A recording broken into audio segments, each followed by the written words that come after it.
Assalamu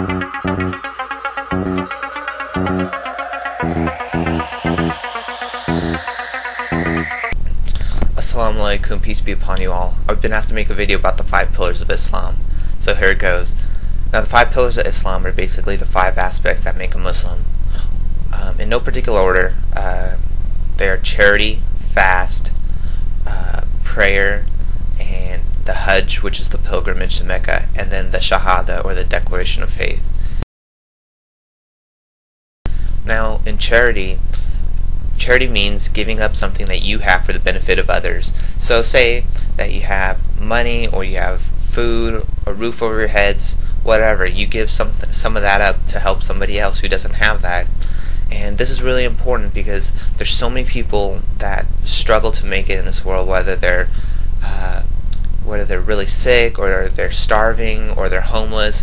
It's our duty to help those people out, and because we have been blessed with that aspect of their life which they don't have, and so it's asked of us that we help them in that way. Another thing is fasting. Fasting means a lot of things to different people, but for Muslims what it means is that no food or water from dawn to dusk, basically right before sunrise and then until sunset.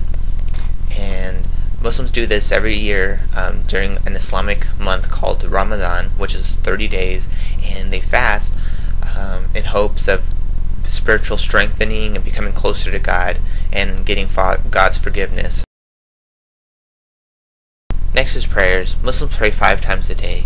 Now prayer is important because it is a reminder of God throughout the day. So Muslims pray before sunrise, and then they pray again around the early afternoon, and then late afternoon, then at sunset, and then at night.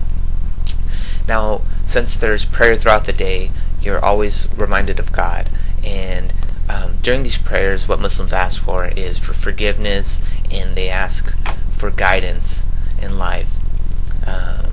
And the prayers directly to God, not to anybody else, just God.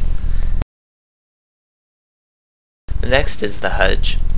Hajj is the pilgrimage to Mecca. Now, that concept of this is basically that in Mecca there's this place called the Kaaba, which is where the pilgrimage takes place. And this is the house that Prophet Abraham built many years ago. So Muslims take this pilgrimage to Mecca if they're physically able to or financially able to, because it is pretty expensive to make the trip, and they go there in hopes of, again, for God's forgiveness and guidance, and to pray. And the symbolism behind it is that with all these Muslims, over 2 million or whatever, that happen to go that one year, the idea is that it's like the Day of Judgment, when we're all going to be side by side in the eyes of God and be judged for our actions. And then the last pillar is probably the most important, and it's the declaration of faith, also known as the Shahada. The Shahada goes, La ilaha illa Muhammadin Rasulullah. There is no God but Allah, and Muhammad is his prophet and messenger. And this is important because Muslims, although they take all biblical prophets from Adam through Noah and Moses and Jesus, Muhammad is also a prophet in Islam who brought that concept of one God to the Arab people. And also, most importantly, is the revelation of the Quran, which is the book that was revealed to Muhammad over 23 years. And we use all this to understand God and what God wants of us. And we do accept the Bible and the Torah and every religious book that the prophets have revealed, but the problem is that some of them have been changed over the years, whereas the Quran has been the same for 1400 years. And